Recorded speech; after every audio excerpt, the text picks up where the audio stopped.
Et j'ai placé ma main sur mon oreille, ma main était couverte de sang, du sang partout. Immédiatement, j'ai compris que la situation était grave, que nous étions attaqués. Malgré cette attaque haineuse, nous sommes rassemblés ce soir plus déterminés que jamais. Je suis plus déterminé que jamais et vous l'êtes aussi, tout le monde est déterminé. J'aimerais commencer cette soirée par exprimer toute ma reconnaissance envers le peuple américain. Merci beaucoup pour tout l'amour, pour tout le soutien dont vous avez fait preuve à la suite de la tentative d'assassinat lors de mon rassemblement samedi. Comme vous le savez déjà, les balles de l'assassin sont arrivées à peine 1 centimètre de mon visage. J'aurais pu perdre la vie. Beaucoup de personnes m'ont demandé de raconter cet événement. Dis-nous ce qui s'est passé. Donc je vais vous raconter exactement ce qui s'est passé. Et vous n'allez jamais entendre cette histoire car c'est trop douloureux pour moi de la raconter. C'était une belle journée, ensoleillée. En début de soirée, à Butler, dans le formidable État de Pennsylvanie. De la musique résonnait, la campagne se passait très très bien. Je me suis rendu sur la scène, la foule clamait mon nom, tout le monde chantait. J'ai commencé à parler avec force, avec joie également. Parce que je parlais du formidable travail qu'a fait mon gouvernement sur l'immigration au niveau de la frontière sud. Nous sommes très fiers du travail qui a été réalisé. Derrière moi et à droite se trouvait un grand écran qui me présentait le nombre de traversées de la frontière sous mon leadership. Les chiffres étaient tout simplement sensationnels. Pour voir le tableau, j'ai commencé comme ceci, à me tourner vers ma droite.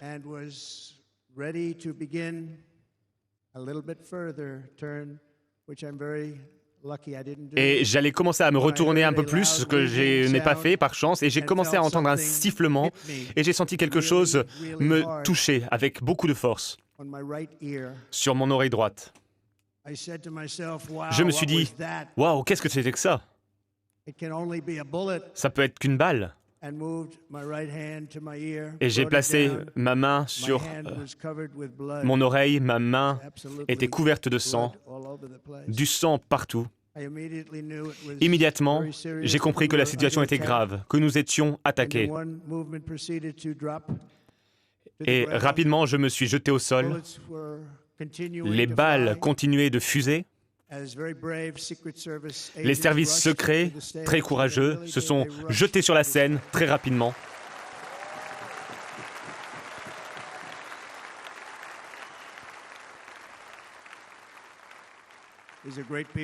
De formidables personnes qui ont pris de grands risques.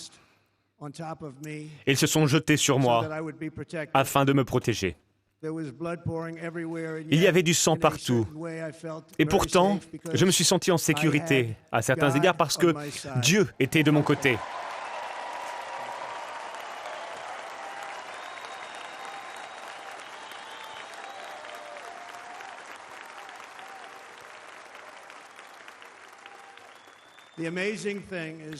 Ce qui est formidable, c'est que juste avant que ces coups de feu aient été tirés, si je n'avais pas déplacé ma tête à ce moment précis, les balles de l'assassin m'auraient frappé et je ne serais pas là ce soir. On n'aurait pas été ensemble. Ce qui est le plus incroyable, c'est que alors que le soleil se couchait, comme vous le savez probablement, la plupart du temps, même lorsque une seule balle est tirée, une seule balle, et il y a eu plusieurs balles, beaucoup de balles qui ont été tirées, en général, la foule se rue vers la sortie, mais ce n'a pas été le cas cette fois-ci. Il n'y a pas eu de débandade, c'était très inhabituel. Cette foule, avec des milliers, des dizaines de milliers de personnes, cette foule n'a pas bougé d'un centimètre. Beaucoup de personnes, automatiquement, se sont levées pour essayer de voir où était le sniper. Ils savaient que c'était un tireur d'élite qui avait tiré, et ils l'ont pointé du doigt. Vous pourrez voir ça. S'il y avait un petit groupe derrière moi qui faisait ce geste, encore plus de personnes devant moi, personne ne s'est rué sur les sorties ne s'est rué vers la sortie et beaucoup de vies ont été sauvées ainsi. Il n'y a pas eu de débandade pour une raison, c'est que tout le monde savait que j'étais dans une situation critique. Les gens m'ont vu me jeter sur scène, ont vu le sang et se sont dit, la plupart, se sont dit que j'étais mort. Ils savaient qu'il y avait eu des coups de feu, ils avaient vu le sang. Et il y a une statistique intéressante. On saigne le plus de ses oreilles. Les médecins m'ont expliqué ça. J'ai demandé pourquoi est-ce qu'il y a autant de sang et ils m'ont dit on saigne beaucoup des oreilles. Donc j'ai appris quelque chose, ils m'ont appris quelque chose. Mais cette foule ne voulait pas me quitter. Tout le monde savait que j'étais en difficulté, ils ne voulaient pas me quitter. On voyait vraiment l'amour dans leurs regards. De formidables personnes. Vous êtes de formidables personnes. Des balles fusaient au-dessus de nous, et pourtant, je me suis senti en paix. À présent, ensuite, les agents des services secrets se sont jetés sur moi pour me protéger. Ils étaient sous le feu des balles. Puis tout s'est arrêté. Un sniper des services secrets, depuis bien plus loin, et avec une seule balle, les services secrets, ce sniper a pu éliminer le tireur.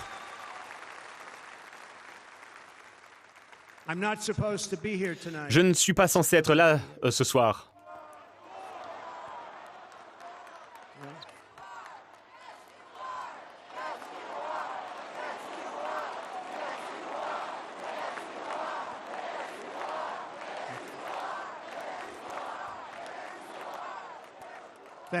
Merci.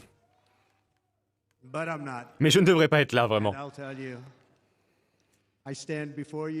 Et je suis face à vous ce soir grâce à la grâce du Seigneur Tout-Puissant.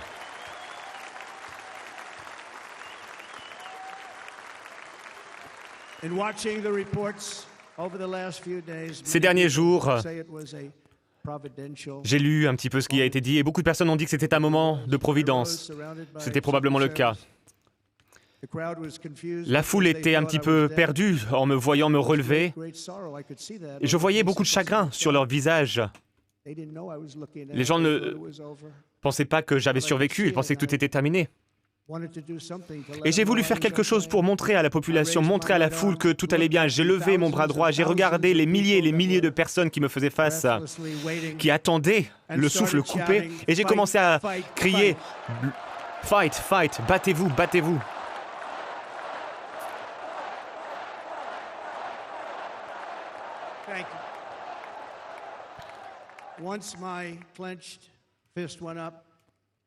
J'avais le poing serré en l'air. Vous avez vu cette image? Et à ce moment-là, la foule s'est rendue compte que j'allais bien. Et la foule a commencé à chanter comme je n'ai jamais je n'avais jamais vu cela auparavant. Je serai éternellement reconnaissant envers ces patriotes qui étaient à mes côtés en Pennsylvanie ce soir fatidique. Malheureusement, le tireur a tué un Américain, un homme extraordinaire.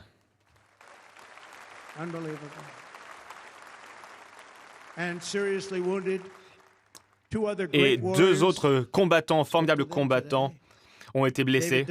David Dutch et James Copenhaver. De formidables personnes également. J'ai parlé aux proches de ces trois formidables personnes. Nous leur envoyons tout notre amour, toutes nos prières. Et nous ne les oublierons jamais. Ces personnes ont participé à un formidable rassemblement. C'était vraiment des Trumpistes convaincus, des grands partisans. Malheureusement, pour Corey, nous devons utiliser l'imparfait car il est décédé. Il était respecté par tout le monde. Il était accompagné par sa femme, Hélène, une formidable femme à qui j'ai parlé aujourd'hui. Elle est dévastée. Et 2 formidables petites filles. Il a perdu sa vie en faisant barrage pour protéger ses filles, pour protéger sa famille. Et il a été touché. Quel formidable homme il était.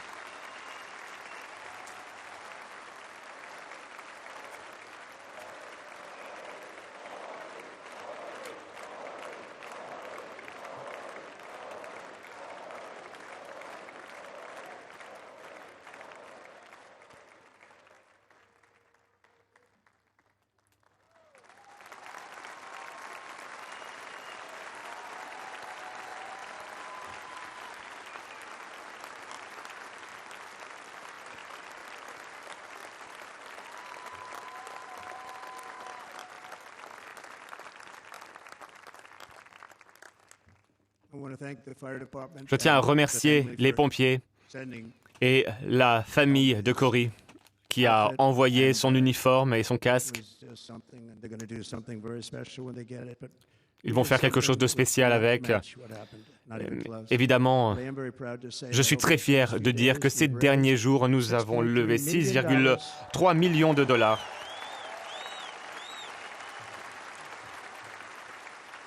Nous avons récolté cet argent pour la famille de David James et de Corey. Et un ami, je l'ai appelé, il m'a envoyé un chèque, le voici, je viens de le recevoir, 1 million de dollars. De Dan Newland, merci Dan.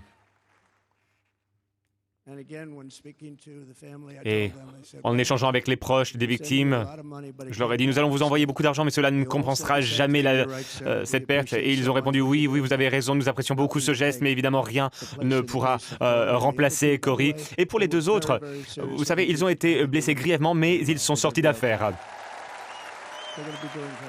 Ils vont s'en sortir.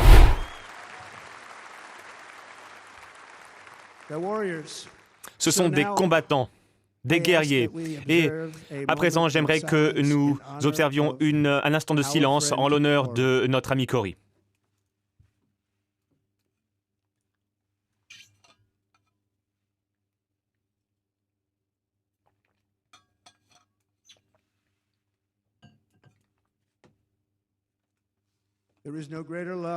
Il n'y a pas de plus grand amour que celui que l'on a lorsque l'on met sa vie au service des autres.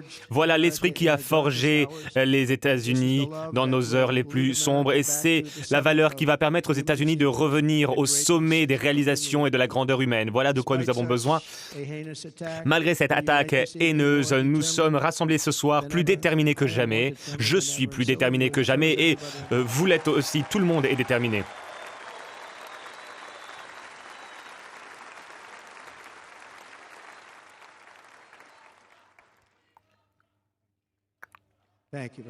Merci beaucoup.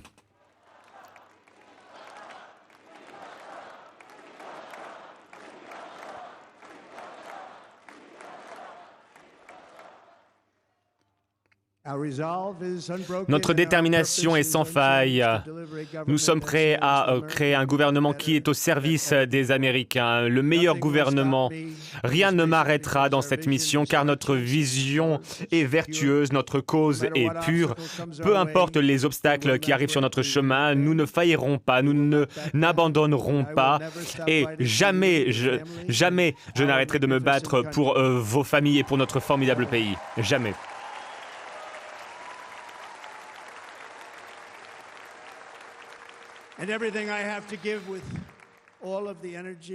Et toute l'énergie, tout le combat que j'ai, je le mets à la disposition de notre nation ce soir. Merci beaucoup. Nous allons transformer notre nation et très rapidement d'ailleurs.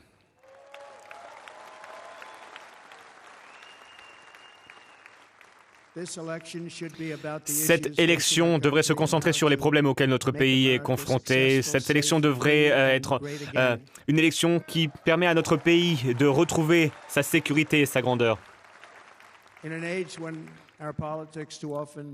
Trop souvent, la politique nous divise. Le moment est venu de garder à l'esprit le fait que nous sommes toutes et tous Américains. Nous sommes une nation unie devant Dieu, avec une justice pour tous. Après avoir expliqué en détail le drame de la tentative d'assassinat qu'il a visé, et exprimé sa reconnaissance à Dieu, au peuple américain et à la foule présente sur les lieux, Donald Trump a poursuivi son discours en affirmant sa détermination inébranlable à accomplir sa mission, quelle que soit la difficulté des obstacles rencontrés. Il a souligné que leur vision est vertueuse et leur cause pure, et qu'il ne cessera jamais de se battre pour les familles américaines et pour le pays. Trump a promis de mettre toute son énergie et son combat au service de la nation. Il a appelé à une élection centrée sur les problèmes auxquels le pays est confronté, pour retrouver la sécurité et la grandeur de l'Amérique. Il a condamné la diabolisation des désaccords politiques et critiqué le Parti démocrate pour l'utilisation du système judiciaire comme une arme, affirmant qu'il est celui qui sauve la démocratie. Trump a mentionné une récente décision judiciaire en Floride, annulant l'affaire des documents classifiés contre lui, et a exhorté les démocrates à mettre fin à cette chasse aux sorcières. Trump a exprimé sa gratitude envers sa femme Melania, sa famille et ses amis proches pour leur soutien. Il a rendu hommage à ceux qui se sont joints à son combat, incluant des personnalités comme Kid Rock et Lee Greenwood. Il a également présenté J.D. Vance comme son colistier pour la vice-présidence. Le discours a continué avec Trump rappelant ses succès passés, notamment en matière économique, militaire et législative. Il a réitéré ses promesses de réduire l'inflation, de baisser les taux d'intérêt, de forer pour l'énergie, et de mettre un terme à l'immigration illégale en finissant la construction du mur à la frontière sud. Trump a critiqué l'administration actuelle pour la gestion de l'inflation, l'immigration illégale et les crises internationales, affirmant que le pays est en déclin sous leur leadership. Il a promis de restaurer la sécurité, l'économie et la loi et l'ordre, tout en appelant à un retour au bon sens dans les décisions politiques. Il a conclu en promettant de sauver la nation d'un leadership incompétent et de rendre à l'Amérique sa grandeur. En résumé, le discours de Trump a été marqué par un appel à l'unité nationale, une critique sévère de l'administration actuelle, et une promesse de retour à une Amérique prospère et sécurisée sous son leadership. Quelle leçon de vie le discours de Trump vous inspire? Quel effet la tentative d'assassinat à laquelle il a échappé a sur vos vies? Pour ma part, je réalise encore une fois de plus la fragilité de la vie. Nous pouvons perdre notre vie à tout moment. Si nous vivons, c'est par la grâce de Dieu. Soyons continuellement conscients de cela et exprimons-lui toute notre reconnaissance. Soyons aussi humbles et vivons en paix avec les autres. Nul n'est maître de sa vie. Vos avis en commentaire. Merci beaucoup et à très bientôt.